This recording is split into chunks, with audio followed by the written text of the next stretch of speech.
అయ్యా పొన్నం సారు, మీకు కమలం పువ్వు మీద ఎంత కసి ఉన్నదో బయట గక్కుండ్రి. మాకున్న అంచనాల ప్రకారంగా 3 అంకెలంటే 10,000 కంటే కూడా ఓటు దాటే ప్రశ్న లేదు. ముందు నుంచి చెప్తా ఉన్నాం, భారతీయ జనతా పార్టీ జూబ్లీహిల్స్ నియోజకవర్గంలో 10,000 ఓట్ల కంటే ఎక్కువ రావు. కిషన్ రెడ్డి గారు ఇనరా మంత్రి సార్ ఇంత గట్టిగా ఎట్లా చెప్తుండో.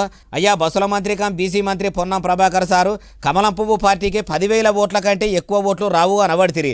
మరి మీ షెయి పార్టీకి ఎన్ని ఓట్లు వస్తాయని అనుకుంటురు? ఓదిక్కు పబ్లిక్ మీ షెయి సర్కారు మంత్రులకు ఎమ్మెల్యేలకు కూడా ఎవ్వరు ఇంటి ముంగడికి ప్రచారంకు పోయిన దగ్గరికి కూడా రానియకుండా 6 గ్యారెంటీలు ఎవ్వి అని అడుగుకుంటా బయటకు ఎల్లగొడుతురు.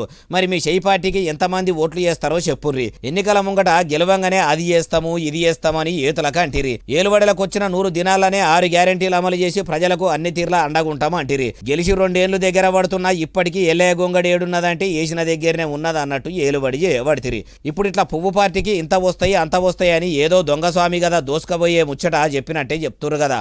మొదలు మీ కాంగ్రెస్ పార్టీకి ఎన్ని ఓట్లు వస్తాయి? పబ్లిక్ మీ పార్టీని దేకుతారా? ఈ తేప జూబ్లీహిల్స్ ఉప ఎన్నికల్లో మీ షెయి పార్టీని షేరదీస్తారా? ఆలోచన చెయ్యిండ్రంటూరు ఏ ముచ్చటిన్నోళ్ళు.